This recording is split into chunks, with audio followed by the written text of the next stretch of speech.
Welcome back to നാറ്റമി. വീണ്ടും നാറ്റമിയിലേക്ക് നിങ്ങൾക്ക് സ്വാഗതം. ഇന്ന് നാം നിങ്ങളുടെ മുമ്പിലേക്ക് വന്നിട്ടുള്ളത്, വീണ്ടും നിങ്ങളുടെ മുമ്പിലേക്ക് എത്തിയിട്ടുള്ളത് നെക്സ്റ്റ് ഒരു ലൈവ് ഓറിയൻറ്റേഷൻ ക്ലാസ്സുമായി, എക്സാം ഓറിയൻറ്റേഷൻ ക്ലാസ്സുമായിട്ടാണ്. ഓക്കെ, ഇന്ന് നമ്മൾ ചർച്ച ചെയ്യാൻ പോകുന്നത് ഈ എക്സാം ഓറിയൻറ്റേഷൻ ലൈവ് ക്ലാസ്സിലെ ക്വസ്റ്റ്യൻ ആൻഡ് ആൻസറുകൾ മാത്രമാണ്. നമ്മൾ ഇതിനു മുമ്പ് 4 ചാപ്റ്ററുമായിട്ട് നിങ്ങളുടെ മുമ്പിൽ വന്നിരുന്നു. വീണ്ടും ഒരു 4 ചാപ്റ്ററുമായിട്ട് നിങ്ങളുടെ മുമ്പിലേക്ക് എക്സാം ഓറിയൻറ്റേഷൻ ക്ലാസ്സിലെ അതിൻ്റെ question and answer, important question and ആൻസറുകളെ ചർച്ച ചെയ്യാൻ വേണ്ടിയിട്ടാണ് നിങ്ങളുടെ മുമ്പിൽ ഞാൻ വന്നിരിക്കുന്നത്. ഇന്ന് നമ്മൾ ചർച്ച ചെയ്യാൻ പോകുന്നത് വെറും 4 ചാപ്റ്ററുകളാണ്. കഴിഞ്ഞ പ്രാവശ്യം നമ്മൾ 4 ചാപ്റ്ററുകൾ ചർച്ച ചെയ്തു. അപ്പോൾ ആ ചാപ്റ്ററുകൾ ഏതെല്ലാം എന്തെന്ന് ചെയ്യാം നമുക്ക് നോക്കാം. അതിനു മുമ്പ് നിങ്ങളെല്ലാവരും ഇത് കഴിയുന്നത് വരെ നിങ്ങൾ ഇതിനെന്ത് എടുക്കണം, കൃത്യമായിട്ട് പങ്കെടുക്കണം. കാര്യങ്ങളൊക്കെ കൃത്യമായിട്ട് പാഠഭാഗങ്ങൾ മനസ്സിലാക്കാൻ ശ്രമിക്കണം. ഓക്കെ, റെഡിയല്ലേ? നിങ്ങൾ റെഡിയാണെങ്കിൽ എന്ത് ചെയ്യുക, കമൻറ്റ് ബോക്സിൽ റെഡിയാണെന്ന് അറിയിക്കുക. ഓക്കെ, നമ്മൾ എന്ത് ചെയ്യുന്നു, ക്ലാസ്സിലേക്ക് പോവുകയാണ്. നിങ്ങളും കൂടെ വരണം. ഓക്കെ, അപ്പോൾ നമ്മൾ സ്റ്റാർട്ട് ചെയ്യുകയാണ് നമ്മുടെ ക്ലാസ്. ഓക്കെ, ഫസ്റ്റ് നമ്മൾ ചർച്ച ചെയ്യുന്നതാണ് lesson 17 factors of the social changes, lesson 18 the process of the social changes, lesson 19 socializations, lesson 20 ഏതാണ് സോഷ്യൽ കൺട്രോൾ എന്നീ 4 ചാപ്റ്ററുകളാണ് ഇന്ന് നമ്മൾ എന്ത് ചെയ്യുന്നത്, ഇവിടെ ചർച്ച ചെയ്യുന്നത്. ഓക്കെ, റെഡിയല്ലേ? നമ്മൾ കഴിഞ്ഞ പ്രാവശ്യം 4 ചാപ്റ്ററുകൾ ചർച്ച ചെയ്തു പോയതായിരുന്നു. വീണ്ടും ഞാൻ നിങ്ങളുടെ മുമ്പിലേക്ക് എത്തുമെന്ന് പറഞ്ഞിരുന്നു. വീണ്ടും ഞാൻ നിങ്ങളുടെ മുമ്പിൽ എത്തിയിരിക്കുന്നു നെക്സ്റ്റ് 4 ചാപ്റ്ററുമായിട്ട്. അതെ, നമ്മുടെ നെക്സ്റ്റ് 4 ചാപ്റ്ററുമായിട്ടാണ് നമ്മൾ വന്നിരിക്കുന്നത്. അതിലെ ഇമ്പോർട്ടൻറ്റ് ക്വസ്റ്റ്യൻസുകളും ആൻസറുമാണ് നമ്മൾ ഇവിടെ ഇന്ന് ചർച്ച ചെയ്യുന്നത്. ഓക്കെ, അപ്പോൾ നിങ്ങളെല്ലാവരും റെഡി ആയിരിക്കുക. നമ്മൾ സ്റ്റാർട്ട് ചെയ്യാൻ പോവുകയാണ് നമ്മുടെ പ്രോഗ്രാം. ഓക്കെ, നിങ്ങൾ റെഡി ആകണം. എന്നാൽ മാത്രമേ നമുക്ക് എന്തുള്ളൂ, നമ്മുടെ ക്ലാസ്സും ഒരു ഫയറായി മാറുകയുള്ളൂ. അപ്പോൾ നിങ്ങളെല്ലാവരും റെഡി ആണെങ്കിൽ എന്ത് ചെയ്യുക, കമൻറ്റ് ബോക്സിൽ അറിയിക്കുക. നമ്മൾ ചാപ്റ്ററിലേക്ക് എന്ത് ചെയ്യുന്നു, കടക്കാൻ പോവുകയാണ്. Okay bus. അപ്പോൾ എല്ലാവരും എന്ത് ചെയ്യുക, കൃത്യമായിട്ട് എന്ത് ചെയ്യുക, ക്ലാസ്സുകൾ ശ്രദ്ധിക്കണം. പോയിൻറ്റ്സുകളൊക്കെ എന്ത് ചെയ്യണം, നോട്ട് ചെയ്ത് വെക്കണം. ഓക്കെ, അപ്പോൾ ഇന്ന് നമ്മൾ ചർച്ച ചെയ്യുന്നത് 4 ലെസണുകളാണ്. 1, 17, 18, 19, 20 ലെസണുകളാണ്. 1 factors of the social changes, lesson 18 process of the social changes, lesson 19 socializations, lesson 20 social control എന്നീ 4 ചാപ്റ്ററുകളാണ് നമ്മൾ ചർച്ച ചെയ്യുന്നത്. ഏതാണ് ഫസ്റ്റ് ചാപ്റ്റർ വന്നിട്ടുള്ളത്? സാമൂഹിക മാറ്റത്തിൻ്റെ ഘടകങ്ങൾ എന്നുള്ളതാണ്. ഓക്കെ, സാമൂഹിക മാറ്റത്തിൻ്റെ ഘടകങ്ങൾ എന്നുള്ളതാണ് നമ്മുടെ ഇന്ന് വന്നിട്ടുള്ള ചാപ്റ്റർ എന്നുള്ളത്. ഓക്കെ,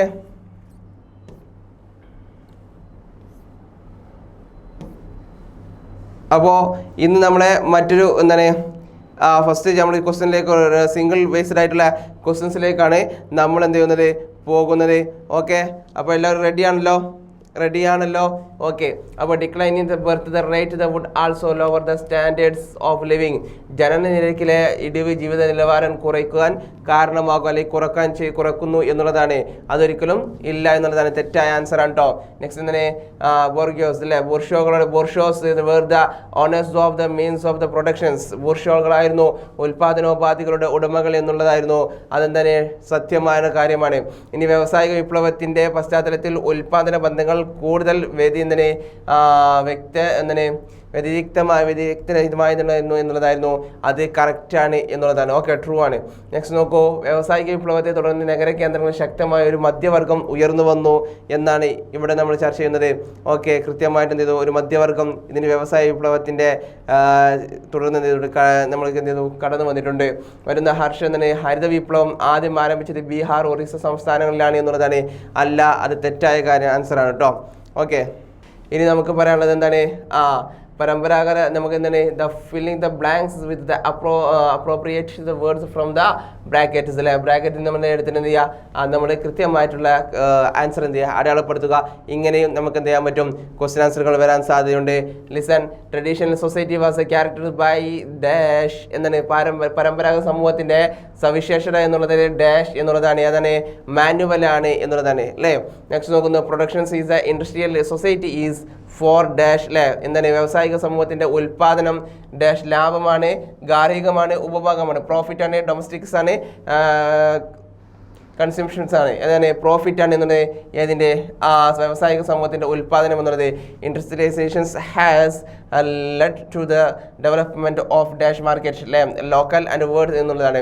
ഏതാണ്, വേൾഡ് എന്നാണ്. എന്താണ്, വ്യാവസായിക വൽക്കരണം ഡാഷ് വിപണിയുടെ വികസനത്തിന് കാരണമായി എന്നാണ്, ലോകത്തിൻ്റെ എന്താണ് വികസനത്തിന് എന്ത് ചെയ്തു, കാരണമായി എന്ത് ചെയ്യാം നമുക്ക് പറയാൻ പറ്റും. നെക്സ്റ്റ് നോക്കൂ, നെക്സ്റ്റ് സതി നിരോധിച്ച വർഷം ഏതാണ്? 1829 article dash of the Indian constitution എന്താണ് അബോളിഷ്ഡ് അൺടച്ചബിലിറ്റീസ് അല്ലേ? ലേഖനം ഈ ആർട്ടിക്കിൾ ഏതാണ്? ഡാഷ് ആർട്ടിക്കിളാണ് എന്ത്? ഇന്ത്യൻ ഭരണഘടനയെ തൊട്ടുകൂടായ്മ ഇല്ലാതാക്കിയത് ഏതാണ്? Article 17 okay. നെക്സ്റ്റ് നോക്കുക എന്താണ്? നെക്സ്റ്റ് നോക്കുക എന്താണ്? തെരഞ്ഞെടുപ്പുകൾ പൗരന്മാർക്കിടയിൽ ഡാഷ് എന്ന ബോധം വളർത്തി എന്താണ്? റെസ്പോൺസിബിലിറ്റി എന്നുള്ള ബോധം എന്ത് ചെയ്തു? അവർക്കിടയിൽ വളർത്തി എന്നുള്ളതാണ്. ഓക്കെ, അപ്പോൾ ഉത്തരവാദിത്ത ബോധം എന്ത് ചെയ്തു? തെരഞ്ഞെടുപ്പുകൾ പൗരന്മാർക്കിടയിൽ എന്ത് ചെയ്തു? ആ ഒരു ചിന്ത വളർത്തി എന്നുള്ളതാണ്. ഇനി next answer to one word ക്വസ്റ്റ്യൻസിലെ ഇതാണതാണ്. അക്ബർ ചക്രവർത്തി പ്രചരിപ്പിച്ച മതത്തിന്റെ പേരെന്തായിരുന്നു? ദീനി ഇലാഹി എന്നുള്ളതായിരുന്നു. ആചാരങ്ങളും അനുഷ്ഠാനങ്ങളും ഒരു സമൂഹത്തിൽ നിന്ന് മറ്റൊന്നിലേക്ക് കൈമാറുന്നതിന് ഉപയോഗിക്കുന്ന പദം എന്താണ് എന്നുള്ളതാണ്? ഡിഫ്യൂഷൻസ്, വ്യാപനം എന്നാണ് എന്ത് ചെയ്യുന്നത്?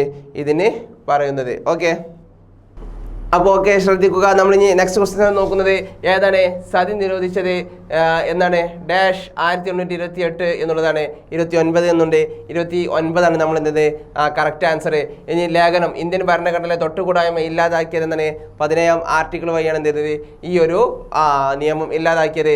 നെക്സ്റ്റ് തെരഞ്ഞെടുപ്പുകൾ പൗരന്മാർക്കിടയിൽ ഡാഷ് എന്ന ബോധം വളർത്തിക്കൊണ്ട് ഏത് ബോധമാണ്? റെസ്പോൺസിബിലിറ്റി, ഉത്തരവാദിത്ത ബോധമാണ് അവർക്കിടയിൽ എന്ത് ചെയ്തു? ഉയർത്തി കൊണ്ടുവന്നത് എന്നുള്ളതാണ്. ഇനി അക്ബർ ചക്രവർത്തി പ്രചരിപ്പിച്ച മതത്തിന്റെ പേരെന്തായിരുന്നു? ദീനി ഇലാഹി എന്നുള്ളതായിരുന്നു. ആചാരങ്ങളും അനുഷ്ഠാനങ്ങളും ഒരു സമൂഹത്തിൽ നിന്ന് മറ്റൊന്നിലേക്ക് കൈമാറുന്നതിന് ഉപയോഗിക്കുന്ന പദം എന്താണ്? വ്യാപനം എന്നുള്ളതാണ്. ഡിഫ്യൂഷൻസ് എന്നുള്ളതാണ്. ഈ പദമാണ് നമ്മൾ ഉപയോഗിക്കുന്നത്. ഇനി സംസ്കാരത്തിന്റെ ഭൗതികമല്ലാത്ത വശങ്ങൾ എന്തൊക്കെയാണ് എന്നുള്ളതാണ്. എന്താണ്? Religions and ideology and beliefs, മതം, പ്രത്യയശാസ്ത്രം, വിശ്വാസങ്ങൾ. ഇത് മൂന്നും സംസ്കാരത്തിന്റെ ഭൗതികമല്ലാത്ത വശങ്ങൾ എന്തൊക്കെയാണ് എന്നുള്ളതാണ് പറയുന്നത്. ഇനി ഡിഫൈൻ ദ എഡ്യൂക്കേഷൻസ്, വിദ്യാഭ്യാസം നിർവചിക്കുക. എന്താണ് വിദ്യാഭ്യാസം എന്നുള്ളതാണ്? നോക്കുക, ശ്രദ്ധിക്കേണ്ട കാര്യമാണ്. ഇത് മനസ്സിലാക്കുക. വിദ്യാഭ്യാസത്തിന്റെ നിർവചനം സമൂഹം മൊത്തത്തിലും ഉടനടി സാമൂഹിക ചുറ്റുപാടിലും കുട്ടിക്ക് ആവശ്യമായ ശാരീരികവും ഭൗതികവും ധാർമ്മികവുമായ അവസ്ഥകളെ ഉണർത്തുകയും വികസിപ്പിക്കുകയും ചെയ്യുക എന്നതാണ് വിദ്യാഭ്യാസം എന്നതുകൊണ്ട് അർത്ഥമാക്കുന്നത്. ഓക്കെ, നെക്സ്റ്റ് നോക്കൂ. ഔപചാരിക വിദ്യാഭ്യാസത്തിന്റെ സവിശേഷതകൾ എന്തെല്ലാം എന്നുള്ളതാണ്. നോക്കുക, എന്താണ് ഔപചാരിക വിദ്യാഭ്യാസത്തിന്റെ സവിശേഷതകൾ? ഒന്ന്, റെഗുലർ അംഗീകൃത സ്കൂളുകൾ. രണ്ടാമത് വ്യക്തമായതും ശരിയായി എഴുതിയതുമായിട്ടുള്ള ഉള്ളടക്കമാണ്. കൃത്യമായ നിയമങ്ങളും നിയന്ത്രണങ്ങളും ഇതിലേക്ക് വേണം. സ്കൂൾ പാഠ്യപദ്ധതി എങ്ങനെയാണ് കുട്ടികളെ സാമൂഹികവൽക്കരിക്കപ്പെടുന്നത് എന്നുള്ളതാണ് നെക്സ്റ്റ് നമ്മളെ ചോദ്യം വരുന്നത്. നോക്കുക, സ്കൂൾ പാഠ്യപദ്ധതിയും കുട്ടികളുടെ സാമൂഹികവൽക്കരണവും. സ്കൂൾ അവരുടെ പാഠ്യപദ്ധതിയിലൂടെ യുദ്ധം, ദാരിദ്ര്യം, എയ്ഡ്സ്, തൊഴിലില്ലായ്മ തുടങ്ങിയ യഥാർത്ഥ ലോക പ്രശ്നങ്ങളിലേക്ക് എന്ത് ചെയ്തു? കുട്ടികളെ ബോധവൽക്കരിക്കാൻ ശ്രമിക്കുന്നു. ഇതാണ് സ്കൂൾ പാഠ്യപദ്ധതിയിലൂടെ കുട്ടികളെ സാമൂഹികവൽക്കരിക്കുക എന്നതുകൊണ്ടുള്ള ഉദ്ദേശം. നെക്സ്റ്റ് നോക്കൂ. സാമൂഹിക മാറ്റത്തിൽ ജനസംഖ്യാശാസ്ത്രത്തിന്റെ സ്വാധീനം വിശദീകരിക്കുക. സാമൂഹിക മാറ്റത്തിൽ ജനസംഖ്യാശാസ്ത്രത്തിന്റെ സ്വാധീനം വിശദീകരിക്കുക. എന്താണ് അർത്ഥം? ഇവിടെ എന്താ ഉദ്ദേശിച്ചത് നോക്കൂ. ജനസംഖ്യാപരമായ ഘടകങ്ങൾ കൊണ്ട് നമ്മൾ അന്ന് അർത്ഥമാക്കുന്ന തുടർച്ചയായ തലമുറകളുടെ സംഖ്യകളിൽ ഘടന, തിരഞ്ഞെടുക്കൽ, പാരമ്പര്യ ഗുണം എന്നിവ നിർണ്ണയിക്കുന്ന ഘടകങ്ങളെയാണ് സാമൂഹിക മാറ്റത്തിൽ ജനസംഖ്യാശാസ്ത്രത്തിന്റെ സ്വാധീനം വിശദീകരിക്കുന്നത് നമ്മൾ പറയേണ്ടത്. നെക്സ്റ്റ് നോക്കൂ. നെക്സ്റ്റ് ക്വസ്റ്റ്യൻസ് നോക്കൂ. സാമൂഹിക മാറ്റത്തിന് കാരണമായുള്ള വിവിധ ഘടകങ്ങളെ തരംതിരിച്ച് എന്ത് ചെയ്യുക? രണ്ട് പ്രധാന വിഭാഗങ്ങളുടെ പേരുകൾ മാത്രം എന്ത് ചെയ്യുക? പരാമർശിക്കുക എന്നുള്ളത് ഒരു ക്വസ്റ്റ്യൻസ് നിങ്ങൾക്ക് പ്രതീക്ഷിക്കാം. ഇവിടെ നോക്കൂ, ഏതാണ് ഫസ്റ്റ് എന്താണ്? എൻഡോജീനിയസ്, അതായത് ബന്ധപ്പെട്ട സമൂഹത്തിൻ്റെ കാര്യങ്ങളും. മറ്റൊന്ന് തന്നെ ബാഹ്യമായി എക്സോജീനിയസ്, അതായത് ബാഹ്യമായിട്ടുള്ള സമൂഹത്തിൻ്റെ കാര്യങ്ങളുമാണ് നമുക്ക് എന്താണ് ഇവിടെ പറഞ്ഞ രണ്ട് സാമൂഹിക മാറ്റങ്ങളെ എന്താണ് സാമൂഹിക മാറ്റം സംഭവിക്കുന്ന രണ്ട് മേഖലകളെ കുറിച്ച് പറയുന്നതാണ്. ഒന്ന് എൻഡോജീനിയസും മറ്റൊന്ന് എക്സോജീനിയസുമാണ് ഇവിടെ രണ്ട് പറയുന്നത്. നെക്സ്റ്റ് നോക്കൂ. സാമൂഹിക മാറ്റത്തിനുള്ള ഒരു മാർഗം എന്ന നിലയിൽ വ്യാപനത്തിൻ്റെ പങ്ക് വിശദീകരിക്കുക എന്നുള്ളതാണ്. സോഷ്യൽ ചേഞ്ചസ്, സാമൂഹിക മാറ്റത്തിൻ്റെ വ്യാപനം എന്താണ്? വ്യാപനത്തിൻ്റെ അർത്ഥം എന്താണ്? വ്യത്യസ്ത സമൂഹങ്ങൾ തമ്മിലുള്ള സാംസ്കാരിക സമ്പർക്കത്തിലൂടെയാണ് സാമൂഹിക മാറ്റം സംഭവിക്കുന്നത് എന്നുള്ളത് നമുക്കെല്ലാവർക്കും അറിയാം അല്ലേ? സാമൂഹിക മാറ്റത്തിൻ്റെ ഒരു പ്രധാന സംവിധാനമാണ് ഡിഫ്യൂഷൻസ്. ഒരു സമൂഹം എന്താണ് മറ്റൊരു സമൂഹത്തിൻ്റെ എന്താണ് സാംസ്കാരിക സവിശേഷതകൾ സ്വീകരിക്കുന്നത് യാത്ര, വ്യാപാരം, വാണിജ്യം എന്നിവയിലൂടെയാണ്. അപ്പോൾ സുദീർഘമായ സമ്പർക്കത്തിലൂടെയും പുതിയതും ഇതുവരെയുള്ളതുമായിട്ടുള്ള രഹസ്യ സാങ്കേതിക വിദ്യകൾ സ്വയം വെളിപ്പെടുത്തുന്ന യുദ്ധം പോലെയുള്ള പെട്ടെന്നുള്ള സംഭവങ്ങളിലൂടെയൊക്കെയാണ് സാമൂഹിക മാറ്റത്തിനുള്ള ഒരു മാർഗ്ഗദർശനം എന്നുള്ള വ്യാപനത്തിൻ്റെ പങ്ക് ഇവിടെ പറയുന്നത്. നോക്കൂ, ഈ നെക്സ്റ്റ് ക്വസ്റ്റ്യൻസ് ഒന്ന് നോക്കൂ. സാമൂഹിക മാറ്റത്തിൻ്റെ തിരഞ്ഞെടുപ്പിൻ്റെ പങ്ക് എന്ത് ചെയ്യുക? എടുത്ത് കാണിക്കുക എന്നുള്ളതാണ്. ഓക്കെ, ഇവിടെ നോക്കൂ, സാമൂഹിക മാറ്റത്തിന് തെരഞ്ഞെടുപ്പിൻ്റെ പങ്ക് എന്നുള്ളത് നിയമത്തിന് പുറമെ വോട്ടവകാശം, തെരഞ്ഞെടുപ്പിൻ്റെ പങ്ക് എന്നിവയും സാമൂഹിക മാറ്റത്തിൻ്റെ പ്രധാന ഘടകങ്ങളാണ്. വോട്ടവകാശം പൊതുകാര്യങ്ങളിൽ താല്പര്യം ഉത്തേജിപ്പിക്കുകയും ജനങ്ങൾക്ക് വിദ്യാഭ്യാസം നൽകുന്നതിനുള്ള ഒരു പ്രധാന മാർഗവുമാണ് എന്ത് ഈ പറയപ്പെട്ടത്. ഇനി നോക്കൂ, പ്രധാനപ്പെട്ട ജനങ്ങൾക്ക് തന്നെ വിദ്യാഭ്യാസം നൽകുന്നുള്ള ഒരു പ്രധാന മാർഗങ്ങൾ പറഞ്ഞു. അതുപോലെ തന്നെ പ്രധാനപ്പെട്ട രാഷ്ട്രീയ, സാമ്പത്തിക, സാമൂഹിക വിഷയങ്ങളിൽ വോട്ടർമാരെ ബോധവൽക്കരിക്കാൻ പാർട്ടികളും നേതാക്കളും ഈ അവസരം ഉപയോഗിക്കുന്നു. ഇതുകൂടാതെ ഇതെന്തെയ്യുന്നു, പൗരന്മാർക്കിടയിൽ അഭിമാനവും ഉത്തരവാദിത്വ ബോധവും വളർത്തുന്നു എന്നുള്ളതാണ്. ഓക്കെ, അപ്പോൾ തെരഞ്ഞെടുപ്പിൻ്റെ പങ്കാണ് നമ്മൾ എന്ത് ചെയ്തു ഇവിടെ പറഞ്ഞു വെക്കുന്നത്. നെക്സ്റ്റ് പോയി നോക്കൂ, ഗ്രാമത്തിൻ്റെയും സംസ്ഥാനത്തിൻ്റെയും രാജ്യത്തിൻ്റെയും സാമൂഹിക സാമ്പത്തിക സാഹചര്യങ്ങളുമായി ബന്ധപ്പെട്ട പ്രശ്നങ്ങളും ലക്ഷ്യങ്ങളും അതുപോലെ തന്നെ ഉയർത്തിക്കാട്ടുന്ന വൈവിധ്യമായ പ്രശ്നങ്ങൾ തെരഞ്ഞെടുപ്പുകൾ എന്ത് ചെയ്യുന്നു, നമ്മൾ എന്ത് ചെയ്യുന്നു, ഉയർത്തിക്കാട്ടുന്നു, തെരഞ്ഞെടുപ്പുകളിൽ ഉയർത്തിക്കാട്ടുന്നു. അതുപോലെ ഇതെല്ലാം എന്ത് ചെയ്തു, സർക്കാർ ഭരിക്കുന്നവരും തമ്മിലുള്ള രാഷ്ട്രീയ ആശയവിനിമയത്തിന്റെ ഒരു രൂപമാണ് തെരഞ്ഞെടുപ്പുകൾ എന്ന് ചെയ്യാം നമുക്ക് പറയാൻ പറ്റും. ഓക്കെ, അപ്പോൾ നമ്മൾ പറഞ്ഞ ഇലക്ഷൻ്റെ റോളുകളാണ്. ഈ ഇലക്ഷൻ്റെ റോളുകൾ എത്രത്തോളം സമൂഹത്തിനെ മാറ്റിമറിക്കുന്നുണ്ട് എന്നുള്ളതാണ് നമ്മളിവിടെ പറയുന്നത്. ഓക്കെ, ഇനി വ്യവസായവൽക്കരണത്തിൻ്റെ സാമൂഹിക സാമ്പത്തിക പ്രത്യാഘാതങ്ങളാണ് നമ്മളിനി ഇവിടെ ചർച്ച ചെയ്യുന്നത്. വ്യവസായവൽക്കരണം അല്ലേ, അതിനുശേഷം നമ്മുടെ സാമൂഹിക സാമ്പത്തിക പ്രത്യാഘാതങ്ങൾ എന്തെല്ലാമായിരുന്നുള്ളതാണ് നമ്മളിവിടെ ചർച്ച ചെയ്യാൻ പോകുന്നത്. വ്യവസായികവൽക്കരണത്തിൻ്റെ സാമൂഹിക സാമ്പത്തിക പ്രത്യാഘാതങ്ങൾ നമ്മൾ ഏകദേശം 17-ാം നൂറ്റാണ്ടിൻ്റെ അവസാനത്തിൽ യൂറോപ്പിൽ എന്ത് ചെയ്തു ആരംഭിച്ച വ്യാവസായിക വിപ്ലവം സാവധാനം ലോകമെമ്പാടും അതിൻ്റെ എന്ത് ചെയ്തു വഴികൾ കണ്ടെത്തുകയും ലോകത്തിൻ്റെ തന്നെ വിവിധ ഭാഗങ്ങളിൽ വേഗത വ്യത്യസ്തമായിരിക്കാം അല്ലേ. എന്താണെന്ന് വെച്ചാൽ ആ ഒരു മാറ്റങ്ങൾ വ്യവസായിക വിപ്ലവത്തിലൂടെ വന്ന മാറ്റങ്ങൾ വ്യത്യസ്തമായിരിക്കും, പക്ഷേ അന്തിമ ഫലങ്ങൾ തികച്ചും തന്നെ സമാനമായി ഒരുപോലെയായിരുന്നു എന്ന് നമുക്കറിയാം. താഴെ പറയുന്ന മാറ്റങ്ങൾ ശ്രദ്ധേയമാണ് അല്ലേ. എന്ന് വെച്ചാൽ എന്താണ് അവരെന്തെങ്കിലും പരിധിവരെ ഘടിപ്പിച്ചിട്ടുള്ളതാണ്. സാമ്പത്തിക പ്രത്യാഘാതങ്ങൾ എന്തിനുണ്ട്, ഇതിനുണ്ടായിട്ടുണ്ട്. മറ്റെന്താണ്, ഏതെങ്കിലും ഉൽപ്പാദന വീടുകളിൽ നിന്ന് ഫാക്ടറികളിലേക്ക് മാറിയ സംഭവം ഉണ്ടായിട്ടുണ്ട്. അത് സമൂഹത്തിന് എന്ത് ചെയ്തു, ആദ്യം ഫാക്ടറി കുടുംബ കൈത്തൊഴിലുകൾ എന്ത് ചെയ്തു ഫാക്ടറി ലെവലിലേക്ക് മാറി. മറ്റൊന്ന് തന്നെ ഉൽപ്പാദന പ്രക്രിയയിൽ മൂലധനം വലിയ പങ്ക് വഹിച്ചു. തൊഴിലാളികളുടെ തൊഴിൽ ഘടന വലിയ തോതിൽ എന്ത് ചെയ്തു കാർഷിക മേഖലയിൽ നിന്ന് എന്ത് ചെയ്തു വർദ്ധിച്ചു വരുന്ന വ്യാവസായിക തൊഴിലാളികളിലേക്ക് എന്ത് ചെയ്തു മാറി. അധിക പേര് എന്ത് ചെയ്തു വ്യാവസായിക തൊഴിലാളികളായി മാറി.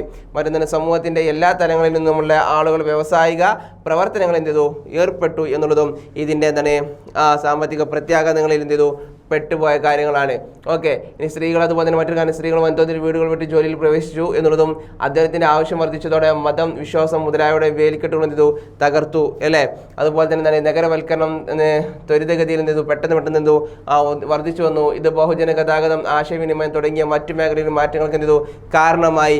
ഇതെല്ലാം നമുക്ക് എന്തിന് പറയാൻ പറ്റും, വ്യവസായവൽക്കരണത്തിൻ്റെ സാമൂഹിക സാമ്പത്തിക പ്രത്യാഘാതങ്ങൾ എന്തെല്ലാം എന്നുള്ളതിന് നമുക്ക് എന്ത് ചെയ്യാം പറയാൻ പറ്റും. നെക്സ്റ്റ് നോക്കൂ, സാമൂഹിക പ്രത്യാഘാതങ്ങൾ അല്ലേ. ഏതൊക്കെയാണ് സാമൂഹിക പ്രത്യാഘാതങ്ങൾ ഏതൊക്കെയാണ് നമുക്ക് നോക്കാം. ഈ മാറ്റങ്ങളെല്ലാം സാമൂഹിക ബന്ധങ്ങളെ എന്ത് ചെയ്തു നാടകീയമായിട്ടുള്ള സ്വാധീനം ചെലുത്തുകയും വിശ്വാസമായിട്ടുള്ള ഒരു സാമൂഹിക മാറ്റം കൊണ്ടുവരികയും ചെയ്തു. അതാണ് ഇവിടെ പറയുന്നത്. സ്ത്രീ വിമോചനം ഈ പ്രക്രിയയുടെ യുക്തിസഹമായിട്ടുള്ള അല്ലെങ്കിൽ വളരെ ഇമ്പോർട്ടൻ്റ് ആയിട്ടുള്ള ഒരു കാര്യമായിരുന്നു നമുക്ക് എന്ത് ചെയ്യാൻ പറ്റും പറയാൻ പറ്റും. അതുപോലെ തന്നെ എന്താണ് ഉൽപാദന ബന്ധുക്കൾക്കിടയിലുള്ളതിൽ നിന്ന് തൊഴിൽ ദാതാവും തൊഴിലാളിയും തമ്മിലുള്ള വലിയൊരു വ്യക്തിയുടെ ബന്ധത്തിലേക്ക് എന്തു ഇത് മാറുകയും മൂന്നാമത് ജാതി ഘടക ദുർബലമായി അല്ലേ. എന്ന് വെച്ചാൽ കുറഞ്ഞത് നഗരങ്ങളിലേക്കും വ്യത്യസ്ത ജാതികളിലേക്കും മതങ്ങളിലേക്കും പെട്ട തൊഴിലാളികൾ പരസ്പരം ജോലി ചെയ്യുന്നത് കൂടുതൽ എന്ത് ചെയ്തു സുഖകരമാവുകയും നമുക്കറിയാം ആദ്യകാല ജാതി സിറ്റുവേഷൻസുകളൊക്കെ തന്നെ നമുക്ക് അവരെന്താണ് വളരെ ദൂരെ നിൽക്കുന്നൊരവസ്ഥ അല്ലെങ്കിൽ മറ്റുള്ളവർക്ക് ഇതിൽ പ്രവർത്തിക്കാൻ പറ്റാത്തൊരവസ്ഥ, ആ ഒരു അവസ്ഥ എന്തു ഇവിടെ മാറിക്കിട്ടി എന്നുള്ളതാണ് ഈ ഒരു നഗരവൽക്കരണത്തിൻ്റെ സാമൂഹിക പ്രത്യാഘാതങ്ങളിൽ നിന്ന് നമ്മൾ പറയുന്നത്. ഓക്കെ, ഈ നഗരവൽക്കരണം അതിൻ്റെ പശ്ചാത്തലത്തിൽ മറ്റു മാറ്റങ്ങൾ കൊണ്ടുവന്നു. ഇടപാടുകൾ വാണിജ്യ സ്വഭാവം കൈവരിച്ചതോടെ ബന്ധങ്ങൾ കൂടുതൽ വ്യതിരിക്തമാവുകയും ആശുപത്രികൾ, സ്കൂളുകൾ, ചെറിയ വീടുകൾ തുടങ്ങിയ സൗകര്യങ്ങൾ ഒരുക്കിയത് കുടുംബത്തെ ആശ്രയിക്കുന്നത് കുറഞ്ഞു. ബഹുജന ഗതാഗത സംവിധാനത്തിലെ വിപ്ലവകരമായ മാറ്റങ്ങൾ ഇവിടെ കൊണ്ടുവന്നു. അഞ്ചാമത്തെ ഒരു പോയിന്റ് ഒടുവിൽ കൂലിപ്പണിക്കാരുടെ സ്വയം തൊഴിൽ ചെയ്യുന്നവരുടെയും വൻതോതിലുള്ള കുത്തൊഴുക്ക് സമൂഹത്തിന് വലുതും ശക്തവുമായിട്ടുള്ള ഒരു മധ്യവർഗത്തെ ഉയർത്തിയെടുക്കുന്നതിനും ഈ ഒരു വ്യവസായവൽക്കരണം കാരണമായിട്ടുണ്ട് എന്നുള്ളതാണ്. ഓക്കെ, ഇനി നമുക്ക് പറയാനുള്ളത് revolution to the social change in India എന്നുള്ളത്. ഇന്ത്യൻ സാമൂഹിക മാറ്റം, ഇന്ത്യയിൽ എന്താണ് സാമൂഹിക മാറ്റം കൊണ്ടുവരുന്നതിൽ ഹരിത വിപ്ലവത്തിൻ്റെ പങ്ക്. ഹരിത വിപ്ലവം എന്ന് പറയാം കൃഷിയുടെ പങ്ക് ഇല്ല. ഇന്ത്യയുടെ സ്റ്റാർട്ടിങ്ങിൽ തന്നെ നമുക്കറിയാം ഫസ്റ്റ് പഞ്ചവത്സര പദ്ധതിയിലെ ഹരിത വിപ്ലവങ്ങളുടെ വരവായെന്ന് നമുക്ക് കാണാൻ പറ്റും അല്ലേ. അതിൽ നമുക്ക് പറയാം ഹരിത വിപ്ലവത്തിൻ്റെ പിന്നാമ്പുറം നമുക്ക് നോക്കുകയാണെങ്കിൽ ആദ്യം നമുക്ക് എന്ത് ചെയ്യാം ഹരിത വിപ്ലവത്തിൻ്റെ പിന്നാമ്പുറങ്ങളെ നോക്കാം. ഇങ്ങനൊരു ക്വസ്റ്റ്യൻസ് ചെയ്യാം, ചോദിക്കപ്പെടാം. ഓക്കെ, ഒരു എസ്സേ ക്വസ്റ്റ്യൻസ് അല്ലെങ്കിൽ ഒരു വിശദീകരിച്ച ക്വസ്റ്റ്യൻസ് എന്ത് ചെയ്യാം ചോദിക്കപ്പെടാം. നിങ്ങൾ എന്ത് ചെയ്യാം ശ്രദ്ധിക്കുക. അപ്പോൾ ഹരിത വിപ്ലവത്തിൻ്റെ പങ്ക് അല്ലെ ഇന്ത്യയിലെ സാമൂഹിക മാറ്റത്തിന് എത്രത്തോളം സഹായിച്ചിട്ടുണ്ട് അല്ലെങ്കിൽ എത്രത്തോളം അത് ഇമ്പാക്റ്റ് ചെയ്തിട്ടുണ്ടെന്ന് നമുക്ക് നോക്കാം.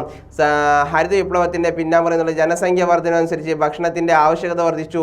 അതെന്ത് ചെയ്തു? ആ ദശലക്ഷക്കണക്കിന് ആളുകൾക്ക് ഭക്ഷണം നൽകുന്നതിനായി ഇന്ത്യ ഭക്ഷ്യ ഇറക്കുമതി ആശ്രയിച്ചിരുന്നു. കാർഷികോൽപാദനം വർദ്ധിപ്പിക്കുന്നതിന് സാഹചര്യം ഒരു സൂക്ഷ്മ വീക്ഷണം ആവശ്യമാവുകയും ഒടുവിൽ എന്ത് ചെയ്തു?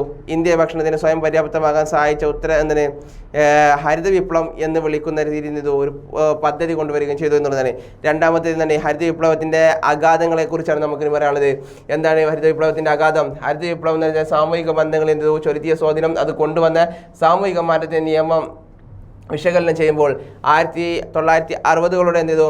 അവസാനത്തെ രാജ്യത്തെ തിരഞ്ഞെടുത്ത പ്രദേശങ്ങളിൽ ഹരിത വിപ്ലവം ഇന്ത്യയിൽ ആരംഭിക്കും. ഈ കാലഘട്ടത്തിൽ ശ്രദ്ധ കേന്ദ്രീകരിച്ചത് എന്തായിരുന്നു വെച്ചാൽ സ്വീകരിച്ച തന്ത്രം മൂലധനത്തിൻ്റെയും സാങ്കേതിക വിദ്യയുടെയും ഉപയോഗത്തെ വിളവിൽ നിന്ന് എന്ത് ചെയ്തു?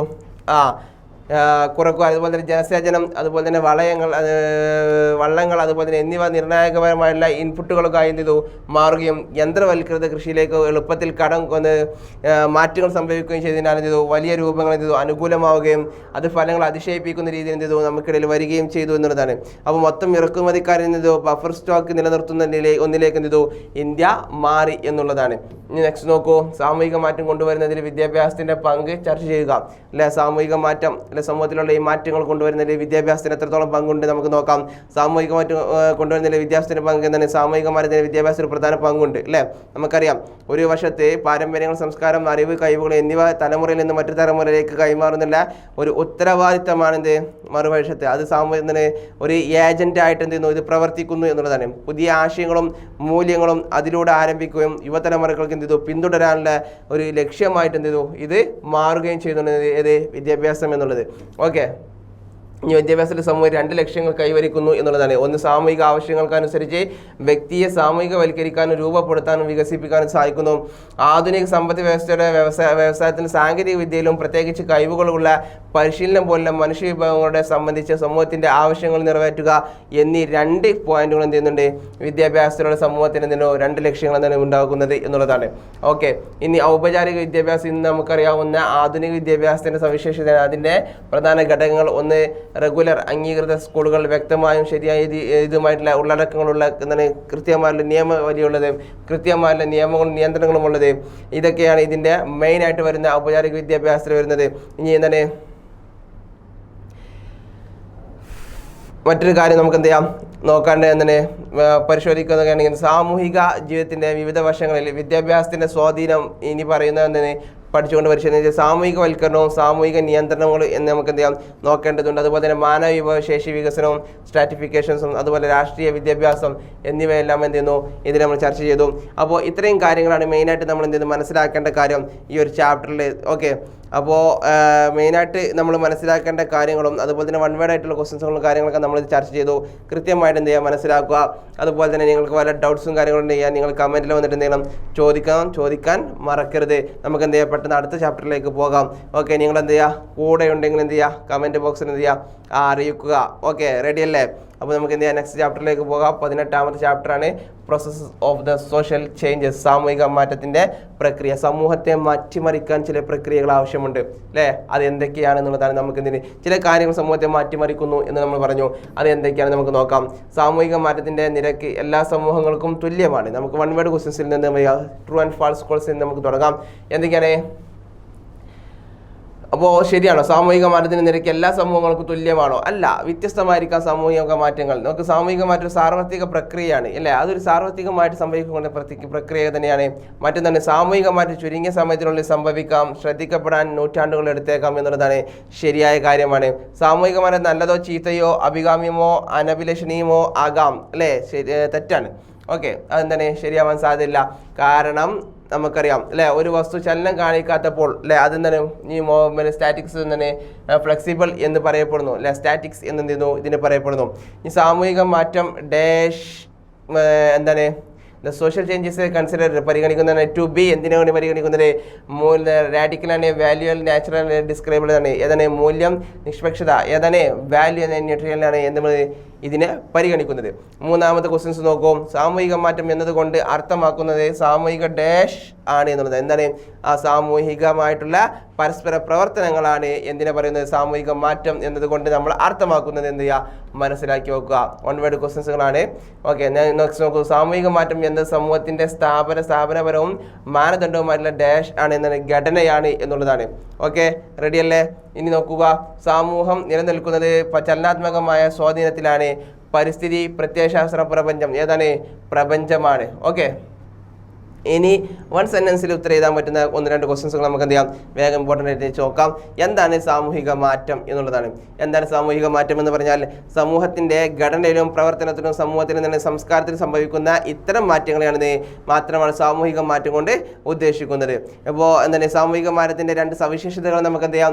പറയാൻ പറ്റുമോ അല്ലെങ്കിൽ എഴുതാൻ പറ്റുമോ എന്ന് ചോദിച്ചാൽ നമ്മൾ എഴുതാൻ പറ്റണം. സാമൂഹിക മാറ്റം ഏകീകൃതമായിരിക്കില്ല. സാമൂഹിക മാറ്റത്തിന്റെ ദൈർഘ്യം വ്യത്യാസപ്പെടുന്നു, അല്ലെങ്കിൽ തന്നെ വ്യത്യാസപ്പെട്ടുകൊണ്ടിരിക്കുന്നു. ചില എല്ലാ സമയത്തും ഒരേപോലെ ആയിരിക്കും എല്ലായിടത്തും സാമൂഹിക മാറ്റം സംഭവിക്കുക എന്നുള്ള കാര്യം നമ്മൾ പ്രത്യേകം മനസ്സിലാക്കി വെക്കണം. നെക്സ്റ്റ് ഒന്ന്, പരിണാമം കൊണ്ട് എന്താണ് ഉദ്ദേശിക്കുന്നത്? പരിണാമം എന്ന് വെച്ചാൽ ആൻസർ തന്നെ നോക്കൂ. പരിണാമം എന്നത് രൂപങ്ങൾ, കഴിവുകൾ, എൻഡോമെന്റുകൾ, അതുപോലെ സങ്കീർണമായിട്ടുള്ള ലളിതമായിരുന്നതു മാറ്റാനാവാത്തൊരു കാലഘട്ടത്തിന്റെ പുരോഗമനപരമായിട്ട് വേർതിരിക്കുന്ന പ്രക്രിയയാണ് എന്ന് പറയുന്നത് പരിണാമം എന്ന് പറയുന്നത്.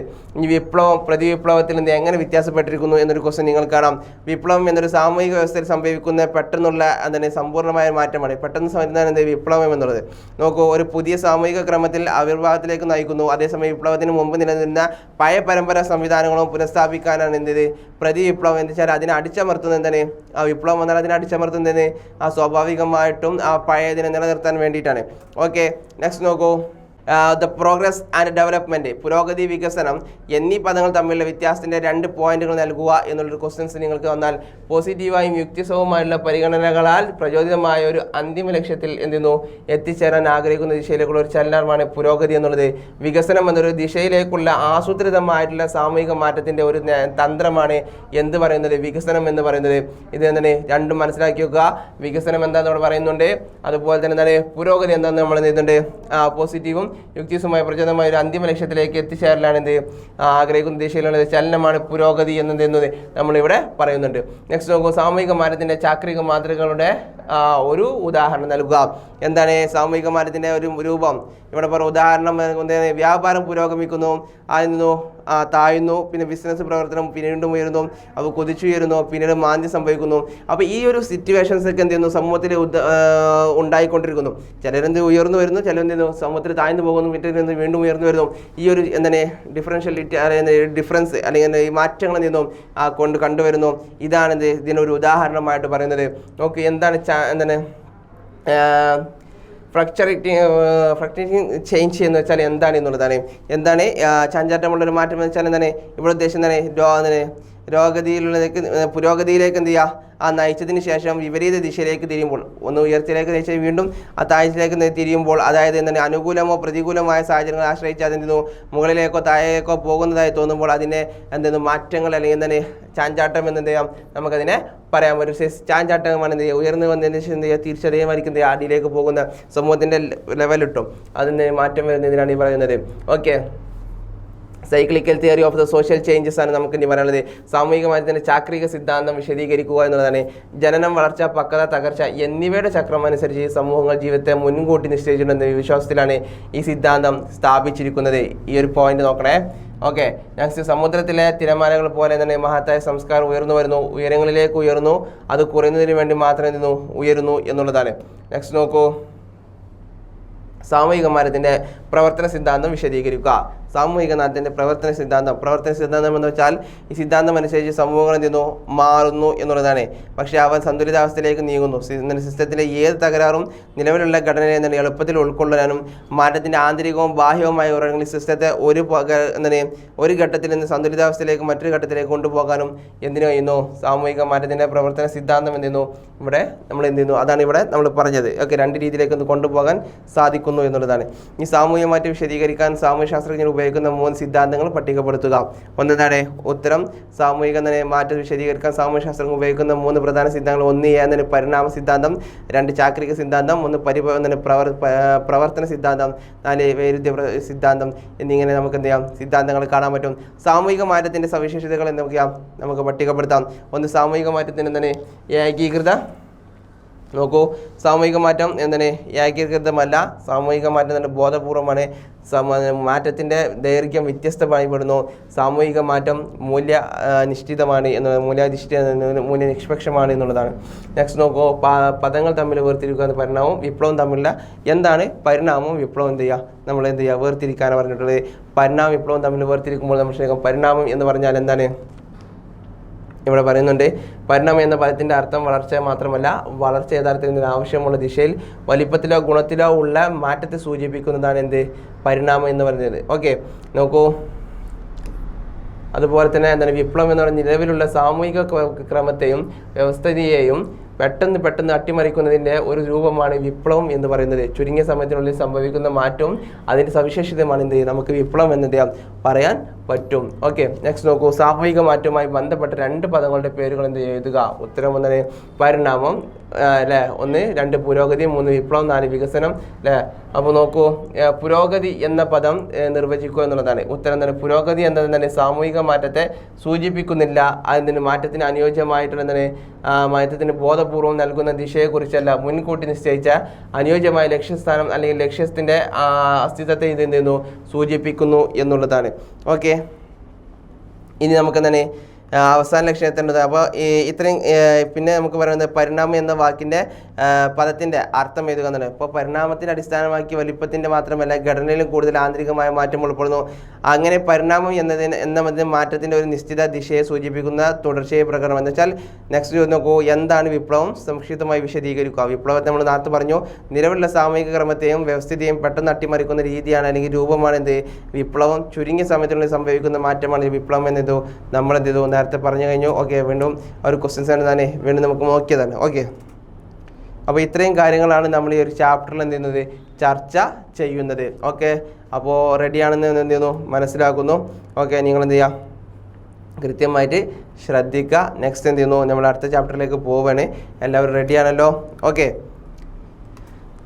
19ാമത്തെ ചാപ്റ്ററാണ് socialization as a progress of the learning അല്ലേ. എന്താണ് socialization as a progress of learning അല്ലെ, പഠനത്തിൻ്റെ ഒരു പുരോഗതിയായി സാമൂഹികവൽക്കരണം അല്ലെ. സാമൂഹികവൽക്കരണം എന്താണ് പഠനത്തിൻ്റെ പുരോഗതിയെക്കുറിച്ചാണ് നമ്മൾ പറയുന്നത്. സാമൂഹികവൽക്കരണ പ്രക്രിയ ഒരു ഡാഷ് പ്രക്രിയയാണ്. 1 വേർഡ് ക്വസ്റ്റൻസ് ആണ് നോക്കുന്നത്. ഒരു താൽക്കാലിക പ്രക്രിയ എന്താണ് ഒരു ആജീവാനന്ദ പ്രക്രിയ അല്ലെങ്കിൽ താൽക്കാലിക പ്രക്രിയ ഹ്രസ്വ കാലയളവിലുള്ള പ്രക്രിയയാണ്. ഏതാണ് ആജീവാനന്ദ പ്രക്രിയയാണ് എന്ത് ഒരു സാമൂഹ്യവൽക്കരണ പ്രക്രിയ എന്ന് പറയുന്നത്. സാമൂഹ്യവൽക്കരണ പ്രക്രിയയെ ഒരു സമൂഹത്തിലെ ഡാഷ് പ്രക്രിയ എന്ന് പറയുന്നു. എന്താണ് സ്വാംശീകരണ പ്രക്രിയ എന്ന് ചെയ്യുന്നു നമ്മൾ പറയുന്നു എന്നുള്ളതാണ്. നെക്സ്റ്റ് നിലനിർത്താനുള്ള സാമൂഹ്യവൽക്കരണ പ്രക്രിയയ്ക്ക് ഡാഷ് എന്ന് പറയുന്നു. എന്താണ് സാമൂഹിക ക്രമം എന്നെന്ത് ചെയ്യുന്നു നമ്മൾ പറയുന്നു എന്നുള്ളതാണ്. നെക്സ്റ്റ് ഒരു ക്വസ്റ്റ്യൻസ് നോക്കൂ. സാമൂഹികവൽക്കരണത്തിലുള്ള ഏജന്റുകൾ ഏതൊക്കെയാണ് അല്ലെ. അനുരൂപത, വ്യതിയാനം, ആശയവിനിമയം, പഠനം. ഏതാണ് പഠനമാണ്. സാമൂഹ്യവൽക്കരണ പ്രക്രിയ നിയന്ത്രിക്കുന്നത് ആരാണ് സമൂഹം, മനുഷ്യ സ്വഭാവം, സാമൂഹിക നിയന്ത്രണം, സാംസ്കാരിക പൈതൃകങ്ങളാണ് സാമൂഹ്യവൽക്കരണ പ്രക്രിയ നിയന്ത്രിക്കുന്നത്. പ്രതിഫലനവും ശിക്ഷയും സാമൂഹികവൽക്കരണത്തിൻ്റെ ഏജന്റായി കണക്കാക്കാമോ? അതെ, നമുക്ക് എന്ത് ചെയ്യാം കണക്കാക്കാം. പ്രതിഫല ശിക്ഷയും സാമൂഹ്യവൽക്കരണത്തിൻ്റെ ഏജന്റുമാണ് കാണാൻ. ഇനി സാമൂഹ്യവൽക്കരണത്തിൻ്റെ 3 അടിസ്ഥാന ഘടകങ്ങൾ എന്താണ് പേര് നൽകുന്ന കുടുംബം, സ്കൂൾ, കമ്മ്യൂണിറ്റി, ആശയവിനിമയം. ഏതാണ് സാമൂഹിക വേഷങ്ങൾ, സംസ്കാരം. നമുക്ക് പറയാം ആശയവിനിമയം, സാമൂഹിക വേഷങ്ങൾ, സംസ്കാരം. ഇത് 3ഉം സാമൂഹികവൽക്കരണത്തിൻ്റെ 3 അടിസ്ഥാന ഘടകങ്ങൾക്ക് നമുക്ക് പറയാൻ പറ്റും. മിക്ക വ്യക്തിത്വ വിശേഷങ്ങളും കുട്ടിക്ക് ലഭിക്കുന്നത് ഈ പ്രായത്തിലാണ്.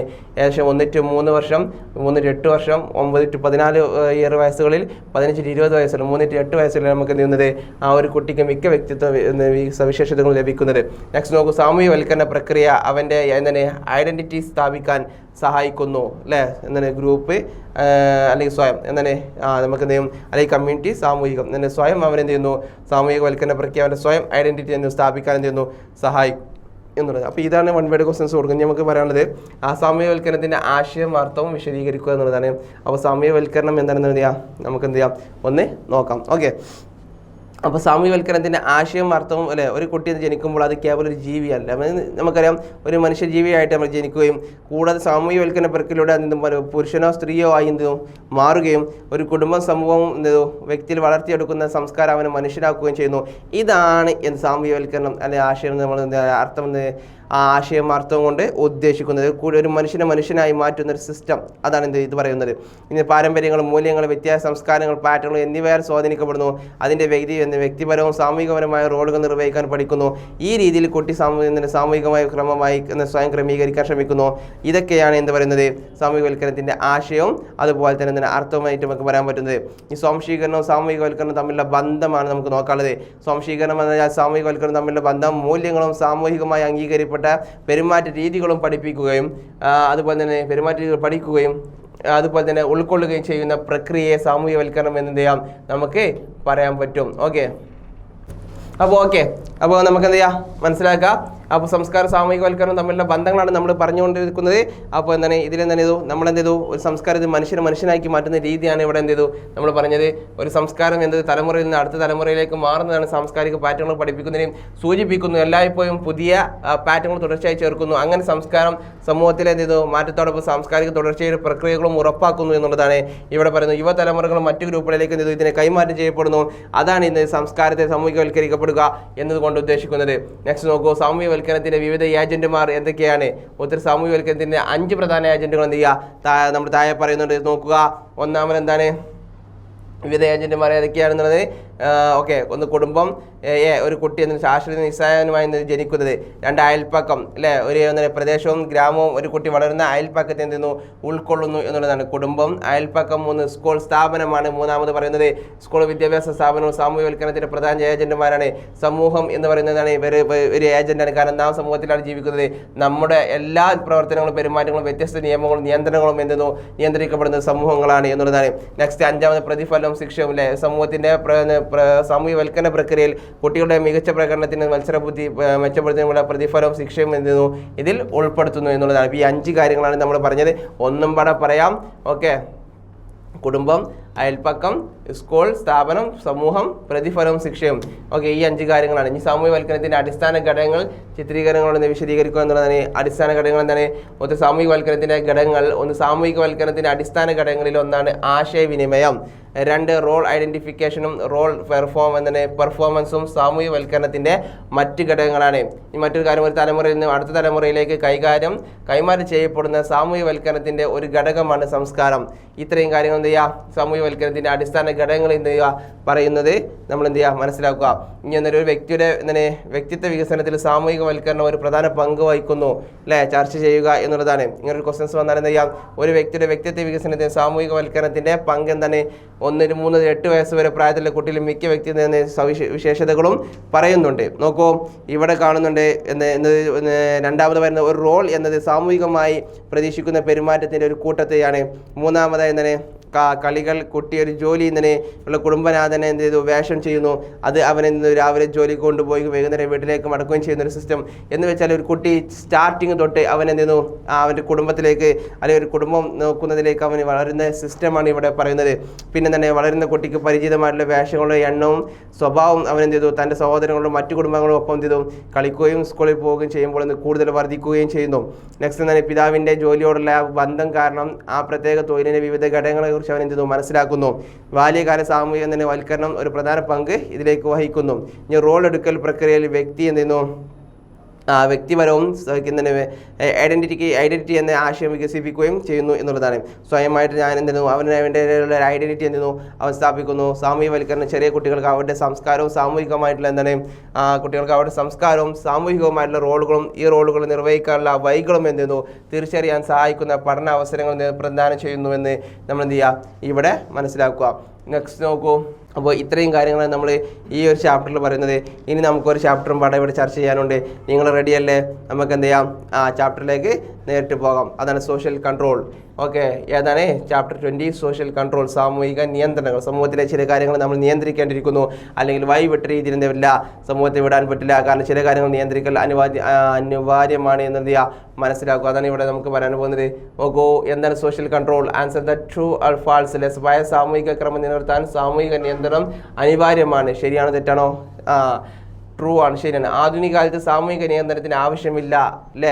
ഉണ്ടോ? ആവശ്യമുണ്ട് എന്നുള്ളത്. ആധുനിക കാലത്ത് സാമൂഹിക നിയന്ത്രണത്തിന് ആവശ്യമുണ്ട്. കാരണം കൂടുതൽ തെറ്റുകളും കാര്യങ്ങളൊക്കെ സംഭവിക്കുന്ന ഒരു കാലഘട്ടമാണ് സാമൂഹിക ഈ ഒരു സമൂഹം എന്നുള്ളത്. വ്യക്തിയുടെയും ഗ്രൂപ്പിൻ്റെയും താല്പര്യങ്ങൾക്ക് നിയന്ത്രിക്കുക എന്നതാണ് സാമൂഹിക നിയന്ത്രണത്തിൻ്റെ ലക്ഷ്യം, അല്ലേ? ശരിയാണ്, അല്ലേ? എന്താണെന്ന് വെച്ചാൽ വ്യക്തികളുടെയും ഗ്രൂപ്പിൻ്റെയും കാര്യങ്ങൾ നിയന്ത്രിക്കുക. ഈ പ്രാഥമിക ഗ്രൂപ്പിലെ ബന്ധങ്ങൾ അടുപ്പമുള്ളതാണ്, അല്ലെങ്കിൽ ഔപചാരികമാണ്, ഇതിൻ്റെ ഇൻറ്റിമേറ്റ് ആണ്, അടുപ്പമുള്ള ബന്ധമാണ് ഇത് പ്രാഥമിക ഗ്രൂപ്പുകളിലെ ബന്ധങ്ങൾ എന്ന് പറയുന്നത്. സാമൂഹിക നിയന്ത്രണത്തിന് ഔപചാരിക മാർഗങ്ങൾ നടപ്പിലാക്കുന്നത് ഡാഷ് ആണ്. എന്താണ്? സംസ്ഥാനമാണ് എന്നത് സാമൂഹിക നിയന്ത്രണത്തിന് ഔപചാരിക മാർഗങ്ങൾ നടപ്പിലാക്കുന്നത്. അനൗപചാരിക സമൂഹത്തിന്റെ നിയന്ത്രണം പരിപാലിക്കുന്നത് നിയമം അതെന്താണ്? കസ്റ്റംസുകൾ, ആചാരങ്ങളാണ്. ഏതാണ് എന്നുള്ളതാണ്, അല്ലെ? കസ്റ്റംസ് ആണ് എന്നത് ഈ ഔപചാരിക സമൂഹത്തിന്റെ നിയന്ത്രണം പരിപാലിക്കുന്നത്. പോസിറ്റീവ് ഉപരോധങ്ങളിൽ ഒരു ഡാഷ് എന്തിന് ഏതൊക്കെയാണ്? പുഞ്ചിരിയാണ് ഇത് പോസിറ്റീവ് ഉപരോധങ്ങളിൽ ഒരു കാര്യമായിട്ട് പറയുന്നത്. ഓക്കെ, ഇനി നോക്കൂ, ഒരു കുട്ടിയുടെ വളർച്ചയുടെ എന്താണ് കുടുംബത്തിന്റെ ഡാഷ് പങ്ക്, അല്ലെ, വഹിക്കുന്നത്, നിർണായകമായിട്ടുള്ള പങ്ക് വഹിക്കുന്നു. നഗരങ്ങളിൽ നിന്ന് കുടുംബത്തിന്റെ സാമൂഹികവൽക്കരണ പ്രവർത്തനം എന്തെന്നു സ്ഥാപനങ്ങളിൽ പൂർത്തീകരിക്കപ്പെടുന്നു. എന്താണ്? സെക്കൻഡറി സ്ഥാപനങ്ങളാണ് എന്തെന്നു പൂർത്തീകരിക്കപ്പെടുന്നത് നമ്മൾ മനസ്സിലാക്കുക. നഗര കേന്ദ്രങ്ങളിൽ ഒരു വ്യക്തി തൻ്റെ സാമൂഹിക പദവി നേടുന്നത് പ്രാഥമികമായി അവൻ്റെ നേട്ടങ്ങൾ എന്നിവ എന്ത് ചെയ്യും ഇതിന് പറയും എന്നുള്ളതാണ്. ഈ നാടോടി വാട്ട് ഈസ് ദ ഫോൾക്ക് വേ എന്നത് നമുക്ക് എന്ത് ചെയ്യാം നോക്കാം. ഓരോ സമൂഹത്തിലെ വ്യക്തികൾ അനുസരിക്കുന്ന മാനദണ്ഡങ്ങളാണ് ഫോക്ക് വേകൾ എന്ന് പറയുന്നത്. നാടോടികളിൽ എന്താണ് വൈകളിലെ പതിവ് രീതികളിൽ നിന്ന് വ്യത്യസ്തമായി മോർസ് ധാർമ്മിക പെരുമാറ്റത്തെ പരാമർശിക്കുന്നതാണ് എന്ത് ഫോൾക്ക് വേസ് എന്ന് പറയുന്നത്. ഡിഫൈൻ ദ കസ്റ്റംസ്, അല്ലെ, ആചാരങ്ങളെ നിർവചിക്കുക എന്നുള്ളതാണ് ഈ ഒരു ചോദ്യം വരാം. ഇത്തരം ആചാരങ്ങൾ വളരെ കാലമായി ജനങ്ങളുടെ സ്ഥാപിതമായ ആചാരങ്ങളാണ്. മറ്റൊന്നാണ് മതം എന്താണ് നിർവചിക്കുക എന്നാണ്. മതം എന്താണ് പവിത്രമായ കാര്യങ്ങളുമായി ബന്ധപ്പെട്ട വിശ്വാസങ്ങളുടെയും ആചാരങ്ങളുടെയും ഏകീകൃത സംവിധാനമാണ് എന്ത് പറയുന്നത് മതം എന്ന് പറയുന്നത്.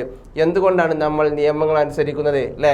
ശിക്ഷയെക്കുറിച്ചുള്ള ഭയം, ശീലം അനുരൂപമാക്കുക എന്നീ രണ്ട് കാര്യങ്ങൾക്ക് വേണ്ടിയിട്ടാണ്. മറ്റൊന്നാണ് നിയമത്തിൻ്റെ രണ്ട് ഉറവിടങ്ങൾ എന്ത് ചെയ്യുക? ഒന്ന് കസ്റ്റംസ്, മതം, നിയമ നിർമ്മാണം. ഈ മൂന്ന് കാര്യങ്ങളാണ്. ഇനി മൂന്നാമത്തെ ക്വസ്റ്റ്യൻ നോക്കൂ. സർക്കാർ എന്ന പദം കൊണ്ട് നിങ്ങൾ എന്താണ് മനസ്സിലാക്കുന്നത്? ഉത്തരം എന്താണ്? സർക്കാർ പ്രവർത്തിക്കുന്ന എല്ലാ ഏജൻസികളും പ്രവർത്തകരും ഉൾപ്പെടുന്നു. നിയമങ്ങളും ആചാരങ്ങളും തമ്മിൽ എന്തെന്ന് വേർതിരിക്കുന്നു. ഒന്ന്, ആചാരങ്ങൾ ഗ്രൂപ്പുകൾക്കും വശങ്ങൾക്കും പ്രത്യേകമാണ്. അതേസമയം നിയമങ്ങൾക്ക് കൂടുതൽ പൊതുവായിട്ടുള്ള സ്വഭാവമുണ്ട്. ആചാരങ്ങൾ മാനിക്കപ്പെടുന്നത് അവയ്ക്ക് പാരമ്പര്യത്തിൻ്റെ അനുമതിയും ഗ്രൂപ്പിൻ്റെ സാമൂഹിക അംഗീകാരവും ഉള്ളതിനാൽ അവയ്ക്ക് നിർബന്ധിത സ്വഭാവമുള്ളതിനാലും എന്തെന്നു നിയമങ്ങൾ എന്തിനും അനുസരിക്കപ്പെടുന്നു. അപ്പോൾ നിയമങ്ങൾ അനുസരിക്കപ്പെടേണ്ട നിർബന്ധമായൊരു കാര്യമാണ് എന്നുള്ളതാണ്. നെക്സ്റ്റ് ക്വസ്റ്റ്യൻ നോക്കൂ.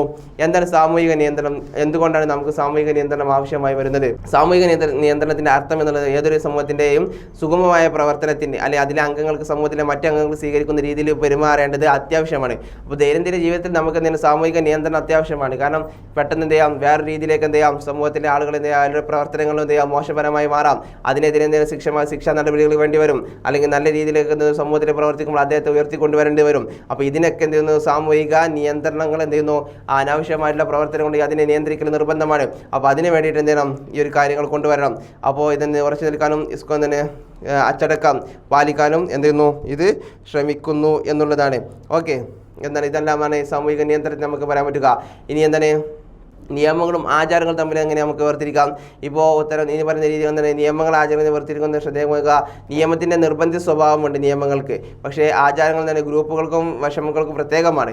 അതേസമയം നിയമങ്ങൾക്ക് കൂടുതൽ പൊതുവായതും സാർവത്രികമായിട്ടുള്ള സ്വഭാവങ്ങൾ എന്ത് ചെയ്യുന്നത് നിയമങ്ങൾക്ക് വരുന്നു എന്നുള്ളതാണ്. നെക്സ്റ്റ്, നിയമലംഘനത്തിൻ്റെ ഭരണകൂടം എന്ത് ചെയ്യുന്നു, ശിക്ഷ നൽകേണ്ടി വരുന്നു. അതേസമയം ആചാരങ്ങളെ അവഗണിക്കുന്നത് സമൂഹം എന്ത് ചെയ്യുന്നു, വെറുക്കുന്നു. അത്യധികമായ സാഹചര്യത്തിൽ മാത്രമേ ബഹിഷ്കരണത്തിന് എന്ത് ചെയ്യുന്നു സമൂഹം കാരണമാകുന്നുള്ളൂ എന്നുള്ളതാണ്. മറ്റൊന്ന്, ഭരണകൂടത്തിൻ്റെയും അതിൻ്റെ സ്ഥാപനങ്ങളുടെയും വളർച്ചയുടെ ബന്ധപ്പെട്ട ഏറ്റവും പുതിയ പ്രതിഭാസമാണ് നിയമങ്ങൾ എന്നുള്ളത്, അല്ലേ?